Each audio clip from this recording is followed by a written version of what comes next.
guys, this is Justin at this Robber Review, and for those of you who have been watching this channel for a while, you know that I'm a huge Alfred Hitchcock fan. He is one of my favorite directors of all time. So I was pretty excited to see the movie Hitchcock.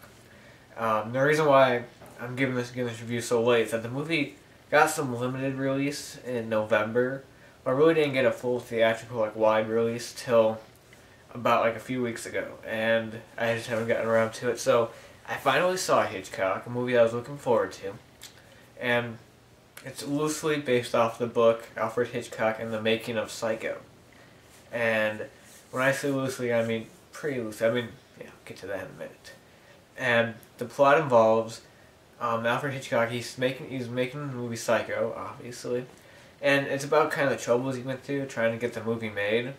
But in the process, it's about his wife and how their relationship was not the best at that time, and how important she was to Hitchcock and him and stuff like that. So the flaw for the movie right there is the fact that it doesn't completely focus on the making of Psycho. Now, I'm not just saying this because I love Psycho and I'm making a Psycho fan film and stuff, but it really should have focused more on the making of Psycho. And I'm saying that because it's such an interesting backstory. There was so much that happened while making this movie. The book Alfred Hitchcock, The Making of Psycho, I've read it. It's a great book, and if they adapted that much more closely, I would have liked that more. Cause the story between Hitch's wife and her writing the movie with this guy and it seemed almost like she might have an affair with him. I don't know if that's true or not, but it really wasn't as interesting. And so that kind of bothered me a little, is that the movie didn't completely focus on that. But the performances in this movie were great. Anthony Hopkins as Alfred Hitchcock, he was really good. Really good. It was, his performance was, he wasn't, great, but he did a really good job as Hitchcock. Helen Mirren as his wife, Alma, was great. I loved her in the part. And the rest of the cast is pretty good. Scarlett Johansson as Janet Louise, she did really good. And Jessica Biel as Vera Miles, she wasn't bad. Nothing special, but she wasn't bad. The actor who played Anthony Perkins was okay. He looked like Anthony Perkins. That was good, but I don't know if this was exactly true. I haven't read the book in a while, so if this was in the book, I don't know. But the way his character is in this movie is that he's really nervous and kind of shy, and it just came off as a little annoying. In all honesty, it kind of worked a little bit in the first scene where you see him talking to Hitchcock, he was getting cast as the part. But then there's scenes of them walking around the set, and he's just oh well, why does he look through this hole at him? And I don't know, it just came off as a little annoying. I'll be honest with you.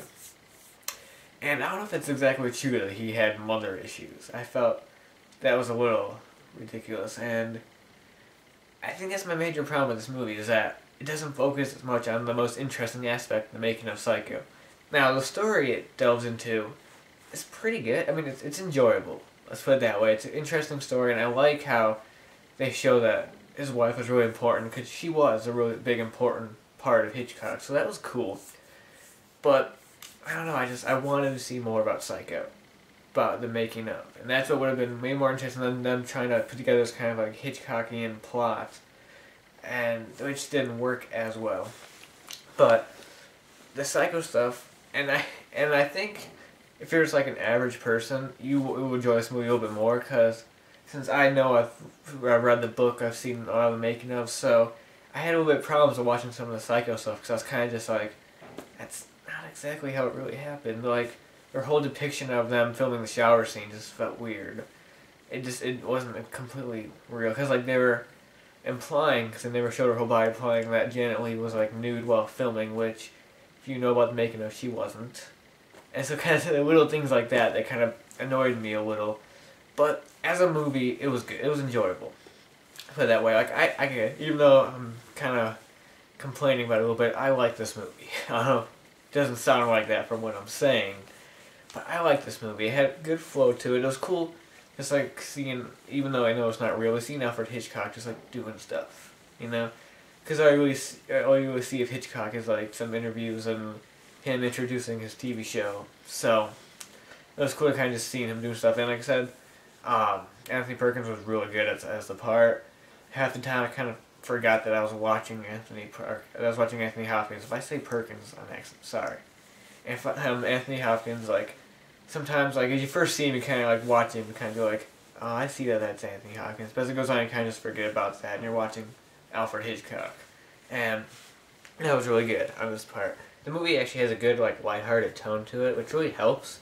And there's a lot of really great like comedy moments with Hitchcock, and that was really cool to see. And which another thing that Hopkins nails is like there's the really great there's the funny side of Hitchcock, which he is not always the most serious guy, and they really did that really well, like capturing those moments. Like I could easily hear Hitchcock saying those lines, which is that's really good. That was some pretty good writing on their part. I'll say that. I really like those parts. Some weird things in the movie, like there's scenes where Hitchcock talks to Ed Gein, who Ed Gein is the guy who actually inspired Psycho, inspired the novel to be written and stuff like that. And like they're kind of like visions or like dreams, kind of. Where he's talking to Ed Gein, and that's a little weird. Like I felt they kind of did that to kind of be a little more like artsy with it, and I feel like they could have, as much as it was cool, the guy who played Ed Gein was like he was good, but I felt like they could have cut that down a little and spent more time on the other stuff. One thing that me as a Psycho fan I felt was bad was the screenwriter of the movie, Joseph Stefano. He's in the movie for one scene, and again he mentions he has mother problems. I don't know if that's true or not. Like he was talking about how he would see a psychiatrist like every day, which I heard is true. But like I don't know the whole mother thing, and I just find that a little annoying how they keep throwing in the thing like, oh, this guy has mother issues. So there, and they mentioned how Hitchcock's wife did a lot of the kind of the rewriting stuff at first in the ending, and it really feels like she wrote a lot of the movie, whereas it really wasn't. Joseph Stefano, he did write a lot of the movie, so it kind of feels like they're kind of like stepping on him a little bit by saying like, oh, like one of the people in the movie actually says like, this movie really should be, the credit really should say written by Joseph Stefano and Alma Reveal, Hitchcock's wife. So I'm like, I didn't like to kind of like stomp on him a little bit, like I could have done more with that. So yeah, that's Hitchcock. There's not much I can say. Like as a movie, like I said, as a movie, it's enjoyable. It's a fun watch. When I watch it again, maybe in like a year or so, like not right away, it as a biopic, I don't know, it doesn't work as well. Like all the advertisements advertise as the making of Psycho, when it isn't. That's kind of like what the story revolves around. Like, oh, because of the like pressures on Psycho, this is why the plot with the wife is going on. So like the Psycho is kind of like not really a subplot, but kind of not the major plot. So I found that a little annoying. Not enough time was spent. Like the best parts of the movie, where the movie's flowing perfectly, is when like at the end and they're finishing up the movie and they're editing it and they're releasing it. And that stuff is so interesting, and it just feels like they kind of had scenes talking about it to make it seem like it was important. Like here's a scene where Hitchcock goes to the censors to talk about the movie and how the censors don't like a lot of stuff he's doing in it. Next scene. It didn't feel like it delved into it as much, which it really should have. So, as a movie, like I said, I still enjoyed it. As a movie as a whole, it's cool. It's great to see, like I said, to see Hitchcock doing stuff, and just to watch like Hitchcock in the '60s, like being Hitchcock. Seeing they don't delve into as much as some of his kind of like obsessions with like blondes and stuff like that, which they delve a lot into the Girl, which was an HBO movie. I haven't seen that yet, so I like this movie. Even though that sounds like it doesn't. A lot of great performances, great recreation of all the Psycho stuff like that, and all like the studios and stuff like that. That was cool.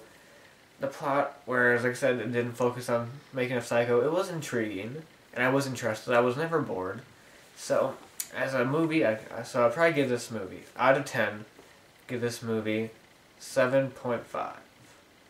Whereas it's definitely enjoyable, definitely worth checking out at least if you're a Hitchcock fan, but doesn't like perfectly do it. Like, it doesn't perfectly combine all the stuff that it really should have. And makes for an interesting movie, worth checking out, but not exactly what you're what you're expecting. So yeah, that's about it. This is Justin. Talk to you guys later.